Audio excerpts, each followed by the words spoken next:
अब ये समय है कि हम परमेश्वर के पवित्र शास्त्र में से पढ़ेंगे, जो पाया जाता है नए नियम से यूहन्ना रचित सुसमाचार उसका 10वां अध्याय उसके 11 पद से और 15 पद तक। यूहन्ना रचित सुसमाचार जाता है और भेड़िया उन्हें पकड़ता और तितर बितर कर देता है। वह इसलिए भाग जाता है कि वह मजदूर है और उसको भेड़ों की चिंता नहीं। अच्छा चरवाहा मैं हूं, जिस तरह पिता मुझे जानता है और मैं पिता को जानता हूं, इसी तरह मैं अपनी भेड़ों को जानता हूं और मेरी भेड़ें मुझे जानती हैं और मैं भेड़ों के लिए अपना प्राण देता हूं। परमेश्वर अपने वचन के पढ़े और सुने जाने पे हम सबको आशीष दें। आमीन।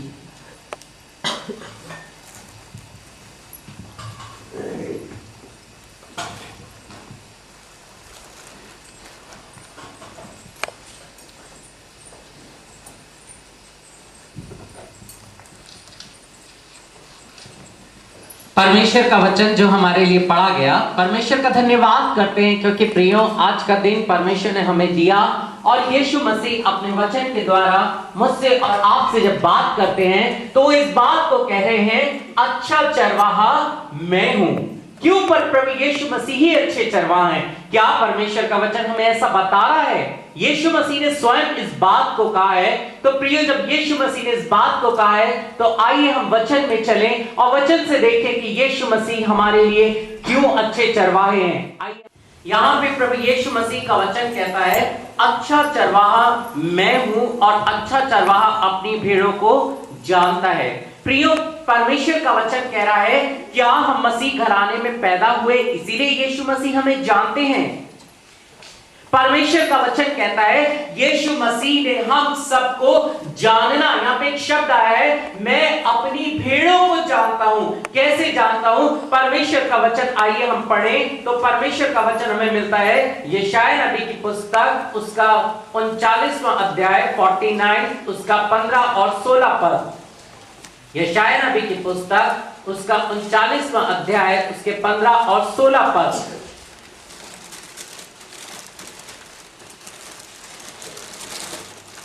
क्या यह हो सकता है कि कोई माता अपने दूध पीते बच्चे को भूल जाए और अपने जन्माए हुए लड़के पर दया न करे?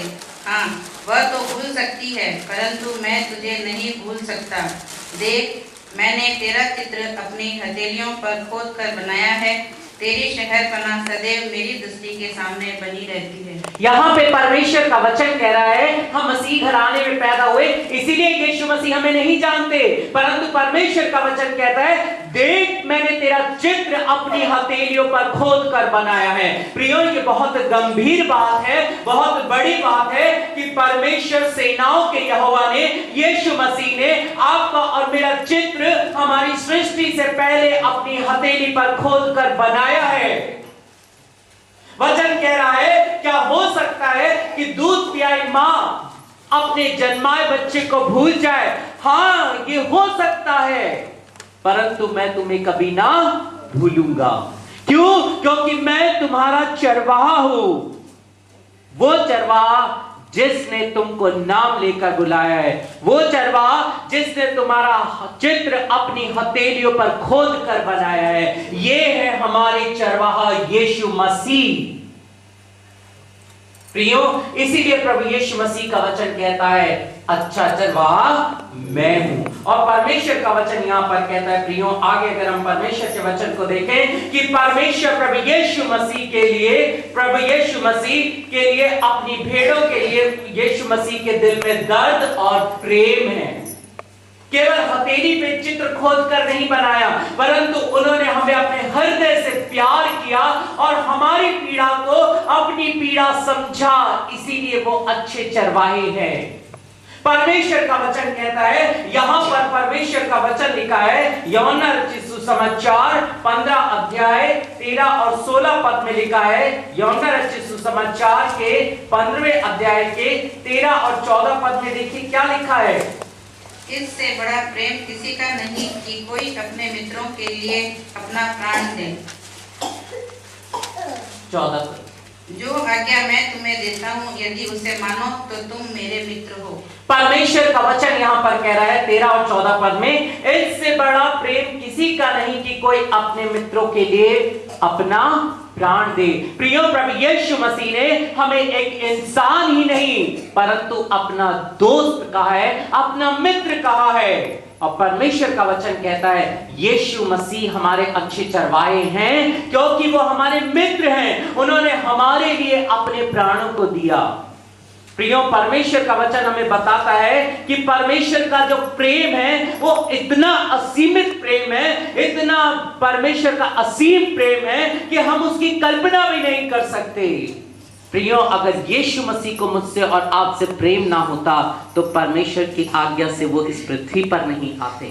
परमेश्वर इस पृथ्वी, अगर आज के दिन परमेश्वर कहे ये पृथ्वी नाश हो जा, तो प्रियो 2 मिनट लगेगा ये पृथ्वी नाश होने में, क्योंकि मैं और आप जानते हैं उनके वचन में सामर्थ है। चूंकि हम पापी हैं, हमने पाप किया, फिर भी परमेश्वर ने हमसे प्रेम किया और कहा कि परमेश्वर मैं आपकी भेड़ों के लिए अपने प्राणों को दूंगा। सोचिए यीशु मसीह ने किस तरह से अपने जीवन में हमको अपना प्रेम प्रदर्शित किया। यीशु मसीह ने हमारे लिए अपनी देह पे 39 कोड़े खाए। यीशु मसीह ने हमारे लिए अपने सिर पे कांटों का ताज पहना। यीशु मसीह ने हमारे लिए कलवरी क्रूस उठाया। यीशु मसीह ने मेरे और आपके लिए अपने हाथों और अपने पैरों में कील को गड़ जाने दिया। प्रियो, ये आसान बात नहीं है। ये परमेश्वर की वो बात है जिसे कोई भी मनुष्य सह नहीं सकता, परंतु यीशु मसीह ने, उस मेमने ने मेरे और आपके लिए सहा। क्यों? क्योंकि उस चरवाहे को अपनी भेड़ों की चिंता है। परमेश्वर जानते हैं मनुष्य से कुछ नहीं हो सकता, इसीलिए उन्होंने अपना इकलौता पुत्र बख्श दिया। प्रियो, कितनी बड़ी बात है। आज अगर हमारे हाथ में एक कील लग जाती है, एक कांटा लग जाता है, हम उफ कर जाते हैं, हमारे कहीं खरोच लग जाती है, हम तड़प जाते हैं। परंतु यीशु मसीह को देखिए जो हम मेरे और आपके लिए 39 कोड़े खा गए। उन्होंने मेरे और आपके लिए अपने हाथों और पैरों में कीलों को गड़ जाने दिया ताकि उस पवित्र लहू के द्वारा मेरा और आपका छुटकारा हो। क्या ऐसा प्रेम कोई हमसे कर सकता है? इसके बावजूद भी परमेश्वर कहते हैं, देख मैंने तेरा चित्र अपनी हथेली पर खोदकर बनाया। परमेश्वर के वचन में आगे चले और देखिए परमेश्वर का वचन आगे क्या कहता है। यहां पर कहता है वो अपनी भेड़ों की हर समस्या का हल करके उन्हें आसानी से माफ कर देते हैं। अगर हम परमेश्वर के वचन को देखें, व्यवस्था विवरण पुराने नियम से उसका 4था अध्याय उसके 29 पद से और 31 पद तक, व्यवस्था विवरण उसका 4था अध्याय उसके 29 पद से और 31 पद तक, यहाँ देखिए क्या लिखा है। परंतु वहाँ भी यदि तुम अपने परमेश्वर यहोवा को ढूंढोगे तो वह तुमको मिल जाएगा। शर्त यह है कि तुम अपने पूरे मन से और अपने सारे प्राण से उसे ढूंढो। अंत के दिनों में जब तुम संकट में पड़ो और ये सब विपत्तियां तुम पर आ पड़े, तब तुम अपने परमेश्वर यहोवा की ओर फिरो और उसकी मानना, क्योंकि तेरा परमेश्वर यहोवा दयालु ईश्वर है। वह तुमको न छोड़ेगा और न नष्ट करेगा, और जो वाचा उसने तेरे पितरों से शपथ खाकर बांधी है उसको नहीं भूलेगा। प्रियो, यहाँ पे परमेश्वर का वचन कह रहा है, परमेश्वर ने कह दिया कि अगर तुम मेरे पास आओगे तो मैं तुम्हें कभी नहीं छोड़ूंगा। और परमेश्वर का वचन यहाँ पर कहता है, मैं अपनी उस वाचा को जो उन्होंने हमारे पिता इब्राहिम से बांधी थी उसको स्मरण करूंगा। और परमेश्वर का वचन कहता है प्रियो, आज अगर हम परमेश्वर को वचन को देखें तो परमेश्वर का प्रेम हमें यीशु मसीह की कलवरी क्रूस के पहले वचन में नजर आता है। हे पिता, इन्हें क्षमा कर क्योंकि ये नहीं जानते कि क्या करते हैं। आज प्रभु यीशु मसीह भी हमारे लिए पिता से यही विनती करते हैं कि पिता इन्हें क्षमा कर क्योंकि ये नहीं जानते कि क्या करते हैं। कितना आसान है ये शब्द बोलना, परंतु प्रियो इसके पीछे पिता के उस चरवाहे के हृदय को हम देखें, परमेश्वर कहते हैं अगर तुम सच्चे मन से मेरी ओर फिरोगे तो मैं अपनी वाचा को स्मरण करके तुम्हें भला और चंगा करूंगा। परमेश्वर के वचन में हम देखते हैं प्रियो, परमेश्वर ने यहाँ पर परमेश्वर बताते हैं, परमेश्वर ने यीशु मसीह ने कोड़ियों को शुद्ध किया। क्यों? क्योंकि उन्होंने हमारे पिता से वायदा किया था और उन्होंने, परमेश्वर का वचन कहता है, जक्कई को क्षमा किया, दाहिनी ओर वाले डाकू को क्षमा किया जो क्रूस पे टंगा था। उस डाकू को जब यीशु मसीह ने क्षमा कर दिया तो क्या आज के दिन वो आपको और मुझको क्षमा नहीं कर सकते?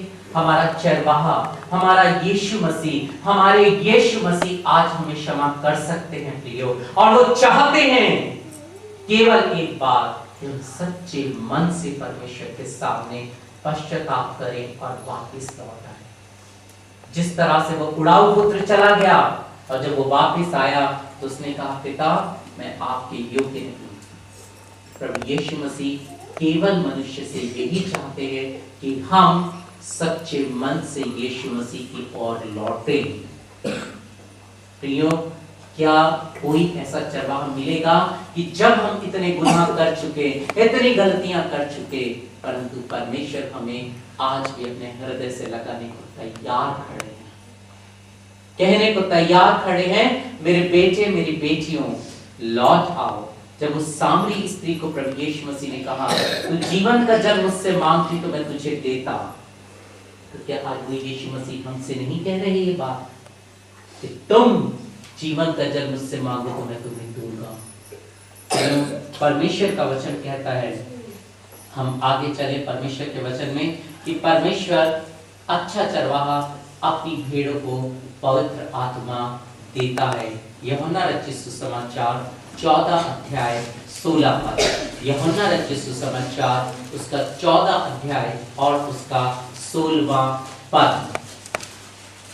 मैं पिता से विनती करूंगा और वह तुम्हें एक और सहायक देगा कि वह सर्वदा तुम्हारे साथ रहे।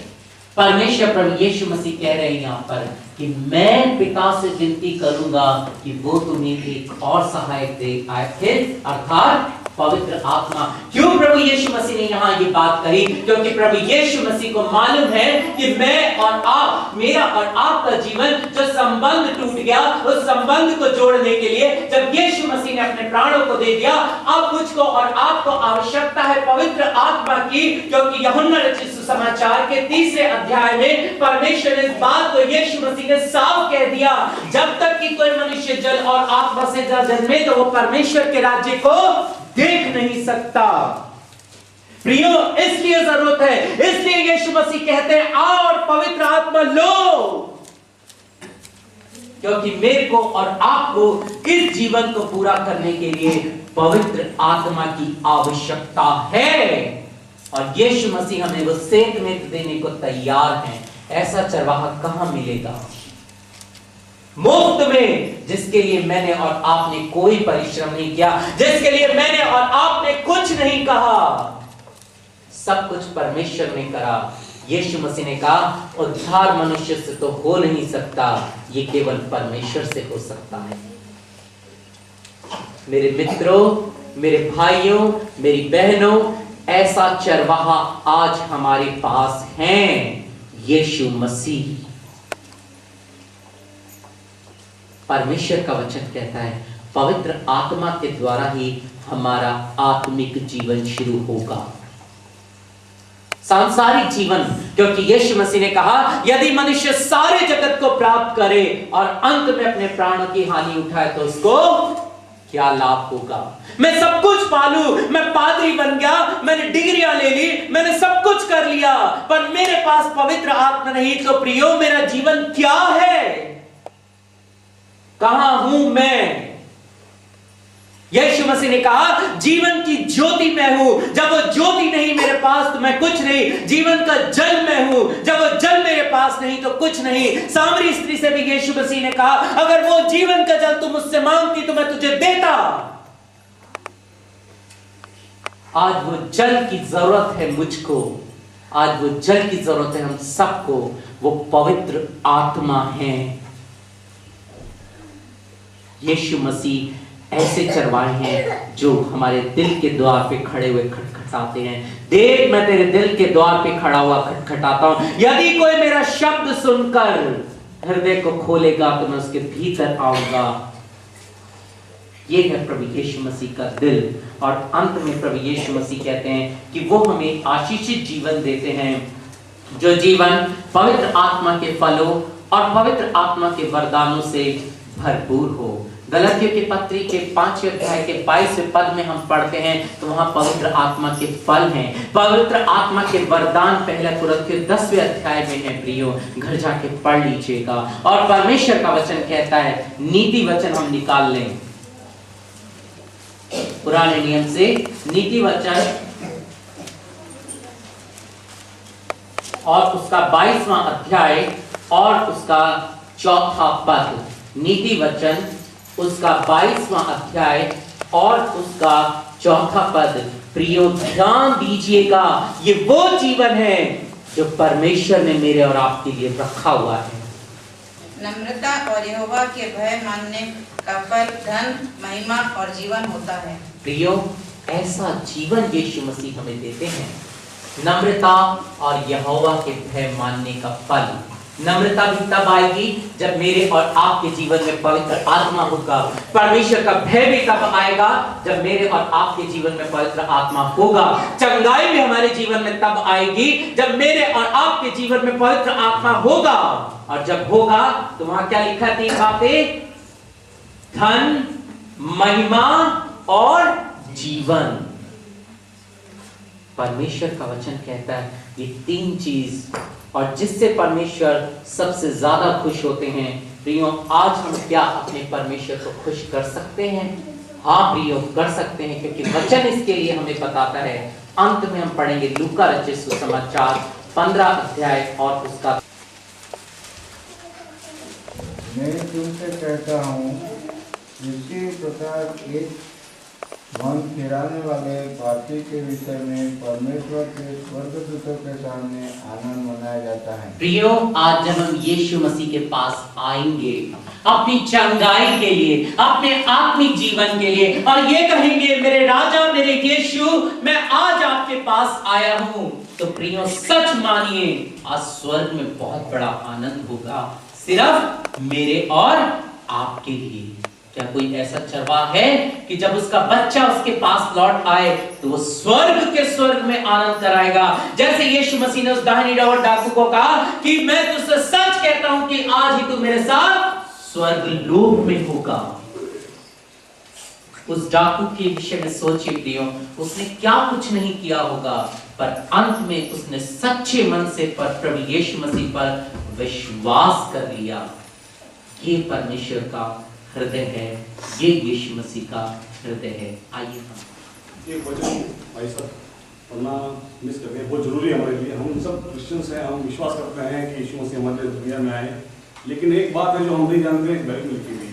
मैं एक दिन ऐसे ही परमेश्वर से बात कर रहा था, तो परमेश्वर ने मुझे बात सिखाई थी आज से करीबन 4 साल पहले। मैंने कहा, यीशु मसीह अगर बाय चांस अंत आ गया और मैं आपके सामने आया और मैं बोलूँगा मैंने इनकी बात सुनी, तो यीशु मसीह ने कहा मुझे कि मैं तो ये कहूँगा कि मेरा अभिषेक था ही नहीं, मैं किसी रेवरेंड शैमुएल मसीह को नहीं जानता हूँ, मैंने उसको अभिषेक किया ही नहीं, वो नरक में, तू भी नरक में जा। मैंने कहा ऐसा क्यों यीशु मसीह? तो उन्होंने कहा बाइबल पढ़ो। मैंने हर आदमी को आंखें दी है, ये जीवन दिया है और बाइबल दी है। और भारत के अंदर में ये पहली मिनिस्ट्री यीशु मसीह के अंदर से ऐसी है जो बाइबल फ्री इसलिए देती है ताकि यीशु मसीह के सामने कोई आदमी ये ना कह सके कि मेरे पास वचन नहीं था। एक वचन पढ़ेंगे हम कि बिना पवित्र आत्मा किसी इंसान के पास में नहीं है तो वो स्वर्ग में कदापि प्रवेश नहीं कर सकता। ये मेरे विचार नहीं है, या मैं आपको ऐसा नहीं कि ऐसा कह रहा हूँ, ये बाइबल में लिखा हुआ है, नए नियम के अंदर में। कौन सा अध्याय में लिखा हुआ है जरा पढ़ेंगे? आत्मा की छाप, गलतियों की पुस्तक में से आप इस आयत को नोट कर लीजिए, क्योंकि जब भी जाए और जब भी मेरे आप रोज सुबह उठ के शाम को उठ के इस वचन पर थोड़ा ध्यान दें, क्योंकि पवित्र आत्मा अगर नहीं है तो हमारे पास कुछ भी नहीं है, सब व्यर्थ हो जाएगा। जैसे सबोपदेशक की पुस्तक में लिखा है 2 अध्याय के अंदर में, सब व्यर्थ हो जाएगा। इसलिए हमको उसको पाना है, और पाने के बाद में उसके साथ चलना भी जरूरी है। अगर वो चला गया तो वापस दोबारा सेकंड टाइम नहीं मिलेगा, कोई चांस ही नहीं है। ये बात भी वचन प्रूव करता है। तो इस बात को हमें बहुत सीरियसली लेना, क्योंकि यीशु मसीह आने वाले हैं। फिर उस समय हम वो 5 कुंवारी की तरह अगर जाएंगे पवित्र आत्मा लेने तो नहीं पॉसिबल नहीं। क्यों? क्योंकि पवित्र आत्मा किसी भी इंसान के द्वारा नहीं मिलता है। अगर मैं कहूँ कि मैं पवित्र आत्मा दे सकता हूँ यानी कि मैं झूठा हूँ। पवित्र आत्मा यीशु मसीह देते हैं और उनके अलावा और कोई नहीं दे सकता। इफिसियों 4:30। भाइयों आप में से भी पढ़ेगा, आप में से भी पढ़ेगा, इफिसियों 4:30। कोई भी पढ़ सकता है। परमेश्वर के पवित्र आत्मा को शोकित मत करो, जिसके द्वारा तुम पर छुटकारे के दिन के लिए साफ दी गई है। वापस पढ़ेंगे एक बार। परमेश्वर के पवित्र आत्मा को शोकित मत करो, जिससे तुम पर छुटकारे के दिन के लिए साफ दी गई। ये छाप एक सी है, ये छाप दे रखी है। अगर आप प्रकाश वाक्य पढ़ेंगे तो उसमें साफ लिखा है, ये छाप है जो हमारे माथे पर लगी होनी चाहिए पवित्र आत्मा की। ये बहुत इंपॉर्टेंट जगह है मानव शरीर के अंदर में, सबसे इंपॉर्टेंट जगह सिर है। और अगर यह छाप नहीं होगी आपकी, या आपको शोकित कर दिया, वो आपके पास चला गया तो दोबारा नहीं मिलेगा आपको। तो इस चीज पे ध्यान दीजिए और किसी की बातों पे ध्यान मत दीजिए। मैं भी आपको कह रहा हूं, मेरी बातों को भी मत ध्यान दीजिए। बाइबल को पढ़िए, क्योंकि उसी के अनुसार हर एक आदमी का न्याय होगा। आपको बाइबल के हिसाब से जवाब देना है। मेरा नाम नहीं लेंगे तो यीशु मसीह ये कहेंगे आपको कौन प्रिंस हो जाएगा, मैं नहीं जानता हूँ, रेवरेंड प्रिंस हो जाएगा पूरा नरक में, आप भी उसके साथ हो जाओ।